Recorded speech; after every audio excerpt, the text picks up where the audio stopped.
This Contact Form 7 CSS tutorial is a follow-up to another one I did earlier. It's linked to in the card up above, but the page that I linked to in both these tutorials is a blog post with a lot of different CSS rules that you can apply to your Contact Form 7 forms to customize them. Since the last tutorial, I've added a lot of CSS to that blog post, and in this tutorial I'm going to go over all the new CSS I've added, and it will allow you to customize your Contact Form 7 forms even further without using any plugins, just using straight up CSS. I'm going to show you how to do all that right now.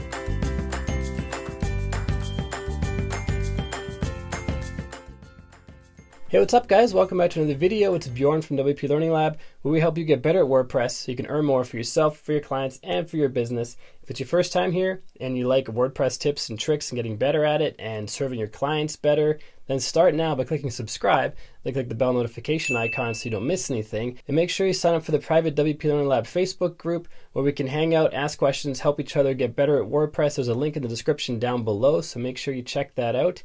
And with that out of the way, let's head into the screen capture. So make sure you watch the first one, which is actually on this page as well. This is the first video here. When the second one's published, it'll appear here as well. And the snippets are found down below. And the way I've made them is I've tried to make it as easy as possible, where you can just copy and paste these right into your website. Now the trouble is, sometimes there is conflicts with your CSS. So this CSS selector, the WPCF7, that's the standard selector for Contact Form 7 form. If you have a standard setup and your forms aren't embedded in anything strange, these styles should work. Just copy and paste. Now, if you're not sure where to put the CSS, I've linked to a tutorial in the card above that shows you 3 or maybe 4, I don't remember, but a multitude of different ways or different places you can put CSS in your site, and hopefully one of those places will work for you. And we're going to do it in the theme options. On the test site over here, I have the Divi theme installed. I'm in the theme options right now. To get here, I go to Divi and then theme options. Quite often, most newer themes these days have theme options panels, and in these panels, there are places to put custom CSS. In the Divi theme, in the very first page, the General tab, if you scroll right to the bottom, we have a custom CSS box right over here. Currently, there's nothing there. We're going to copy and paste some styles into here in just a second, but this is where I'm going to put the CSS for this tutorial. And I'm going to get the CSS from this page. We're going to be applying these styles to a very basic non-styled Contact Form 7 form, which I have on this page right here. And I've added a lot of fields, a lot of different fields that you might encounter when you're building your forms. And this CSS applies to some of them, all of them. Just depends on what the CSS code snippet is and how many selectors you put in there. But you can mix and match the CSS that you get on this page and hopefully create the form design that you're looking for. If you need help with the form design, leave a comment in the description down below. I don't mind if I have to make 5 different tutorials that keep adding more and more CSS capabilities for your forms. Just let me know and I'll make that happen. Now if I scroll down this page, we already covered all these first ones in the first video, so we're not going to do those again. I'm going to go down to here. At the very top of every one of these, I have a comment that says, or tries to explain what this CSS snippet does. So this one is to turn an input box into an input line.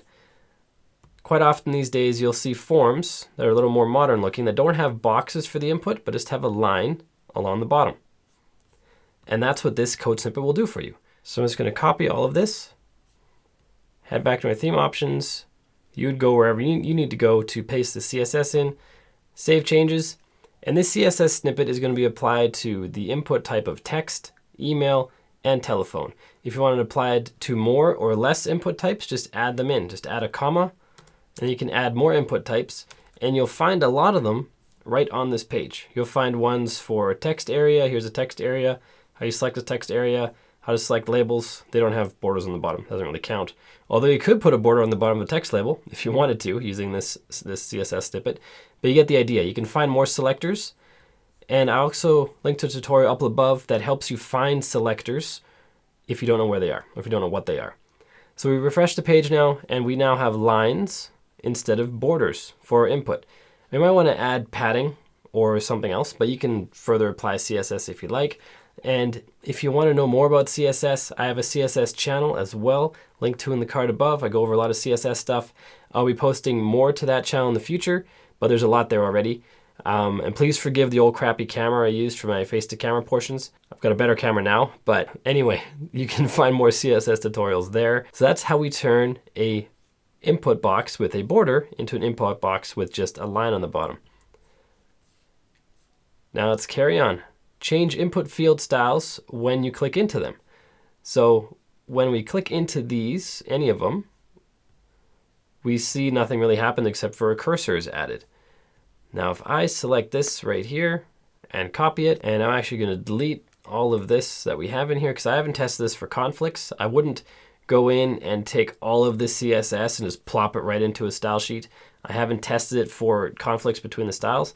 This is more designed for you to get a specific style element, copy it into your page, and then see if that works and maybe adjust it if you have to. That said, I think they will all work together. There's nothing that should conflict. I just don't know that for sure. So now I've added this CSS code, and what it does is the first part, it works on the input type of text, email, and telephone, and it has a pseudo selector of focus. That means when someone clicks into it. That is when the cursor is there. Someone has clicked and let go of the mouse, and now it's in focus. And that's going to turn the background color to yellow and take away the border. Now the next one, we have the same areas selected. Extra space there, take that out. But now what will happen is when it's active, it's going to turn the background color to gold. And active is when you click on it, but don't let go of the mouse cursor or the trackpad, whatever you're using to click. You click down, but you don't let go of the button. Click on Save Changes, and we're going to see slight variations in color from gold to yellow when we do this. Refresh this page out here. Now I'm going to click and hold this first one, and that's gold background. I'm going to let go of the mouse, and that's yellow. And the border is gone, as you can see as well.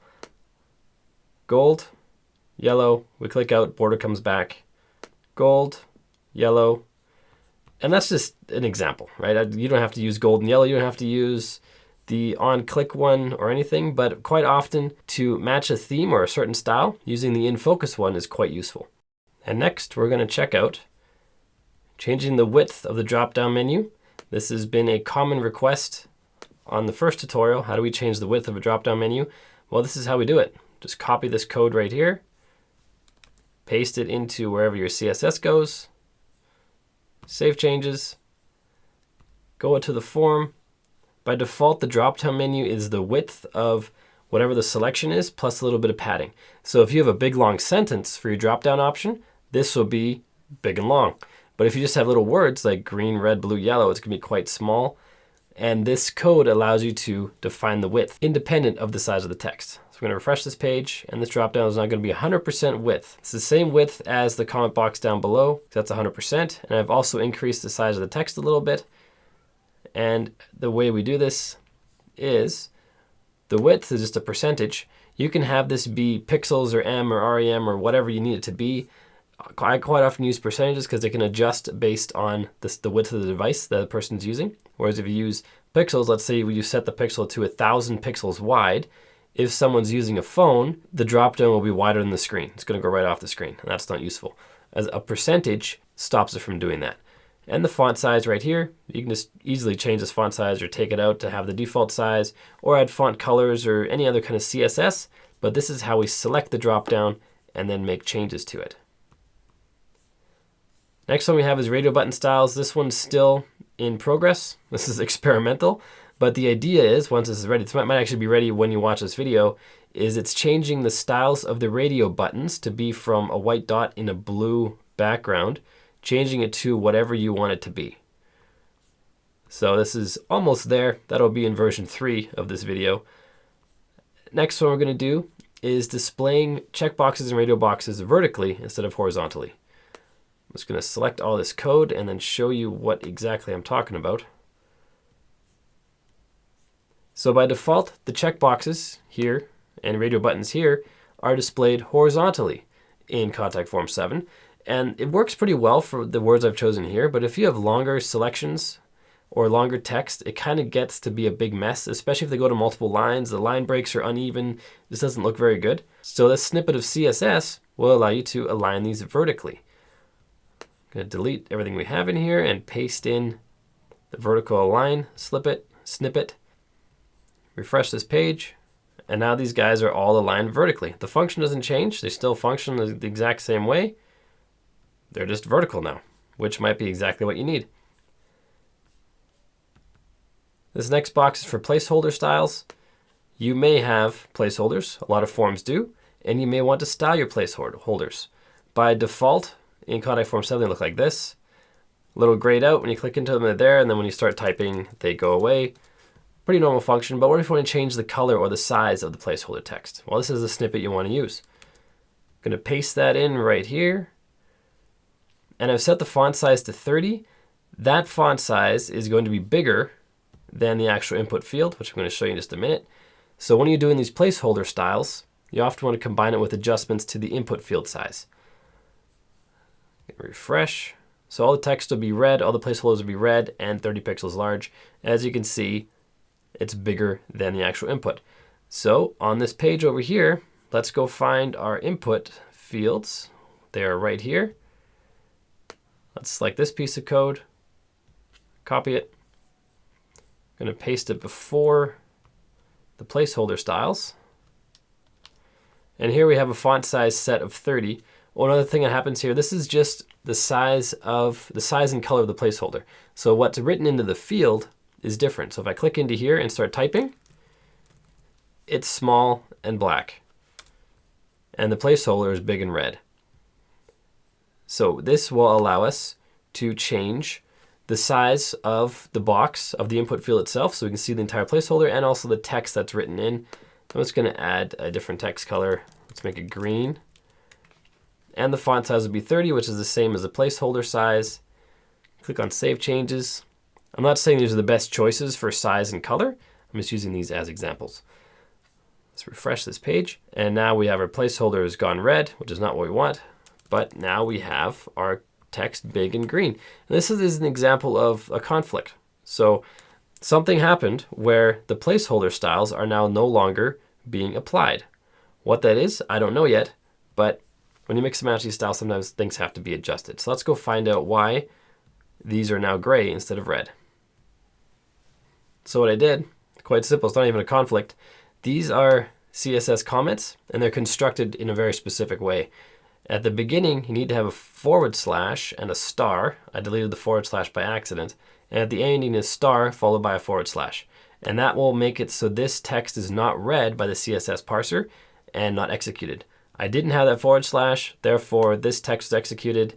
The CSS style sheet stopped working right here, and everything below it didn't work. So I added the /, and now I save changes and come out and refresh this form. Now the text should be red again, the placeholder text should be red, and our written text will be green. There's our red text, and there's our green text. So that's placeholders. Now the very last one for this video is the thank you message. This is the message that appears at the very bottom. So I only have 2 required fields, just these 2 up here. I'm going to click on send. And then down here is going to be a thank you message. Here's the thank you message. That's how it appears by default. This selector allows you to change the appearance of that thank you message. And just add some random styles in there. It's probably not exactly what you want, but at least you have some examples of what can be done with it. I'm going to delete all of what we have in here. So this is just going to make the input box have a gray border, a gray background, font size of 30, the text to be black. There's going to be a border radius of 5 pixels and some padding. Basically just going to make it bigger and gray instead of small and green. So that might not be how you want to have it, but feel free to adjust anything in here and make it look exactly how you want. So I'm going to refresh this page, and then we got to fill out the form again to actually see the thank you box. Just enter some test info again, and then click on send. Now we're going to have a different appearance for our thank you box. And there's our thank you message. The border is still green, even though we set it to gray. This is an example of a CSS conflict. If I inspect this, we will see there's a bunch of different classes that are on this thank you box. The one we're using for our styles is the response output one, but the mail sent OK on the right that we see over here, mail sent OK has a green border on it. So I'm actually going to just take this selector, and this is an example of how you can resolve issues like this. I'm going to come back out here into our CSS, paste in that selector, say border none. Now hopefully this doesn't undo my other border. It shouldn't, because the border is applied to a different selector, but this should remove the green border. So I'm going to close the inspector, refresh the page, fill out the form again, click on send, and now we still have a green border, which is excellent. I have to do something a little more drastic here. So it's still picking up the same one. So what I'm going to do is come back into here and type in exclamation mark important right after none, but before the semicolon. And that should overwrite every other command for this selector with what I've chosen to put in there. Refresh this page again, fill out basic info, click on send, and now we have the border removed, and we should put this other border back on. And this is quite often how it goes with CSS. You just need to, you get one step closer every time you try it to your end goal, but you sometimes have to deal with conflicts like this the entire time you're working with CSS. It can be a big pain, but that's just the name of the game. One thing to note as well, if you're applying the CSS changes here and you are not seeing the changes on the page, there are a couple things that could be going on. You might have a caching plugin on your site, in which case just disable the caching plugin, clear the cache, and then make these changes. When you're happy with the design changes, you can activate the caching plugin again. Another problem could be the Chrome browser might be caching the CSS file if you're using a CSS style sheet to do this. I'm using the theme option, so it's a little bit different. But if you're using a style sheet, it might be caching the entire style sheet and not accepting new changes, in which case there's an add-on called a cache killer that I've linked to in a tutorial up above. And there's also in the inspector, if we go to network, I believe, you can check on disable cache. And then that should disable the cache. Not every time, but it should. Or you can test it in incognito mode. So if you just go to File, New Incognito Mode, that shouldn't store any CSS. You can test your changes in there. One of those options should help you with any CSS changes that aren't appearing, aren't taking effect. I've filled in some demo data again. I'm going to click on send. Now hopefully we're going to have our gray border. Still not there yet, but that is okay. Let's see what's happening. Gray border is being crossed out. Looks like this border none important is taking precedence. So I'm actually going to delete this, keep our border up here as important, and then click on Save Changes. Because I think that border none was taking all the borders off. I'm going to see what happens now. And hopefully this will be it. And that will be the end of the video. I just don't want to wrap this up without having this issue actually resolved for you. Even though you may not encounter this specific issue, by watching this you might learn something that will help you along the way. And there we have our border. It's now applied. And that is the end of this Contact Form 7 CSS video. If there are some styles you want to see or stuff that's missing or stuff you want to change you're having trouble with, let me know in the comments down below. Like I said, I'm more than happy to make 5 or 6 or 10 of these videos to help you guys style your forms the way you want them. And that's it. So that's how we do it. I hope this video helps you. If you haven't done so yet, make sure you hit subscribe, then the bell icon so you don't miss anything. Check out the private Facebook group and the link in the description down below. And next up, check out one of these videos that popped up on the right-hand side so you can get even better at WordPress. And until next time, keep crushing it, and I will see you in the next video.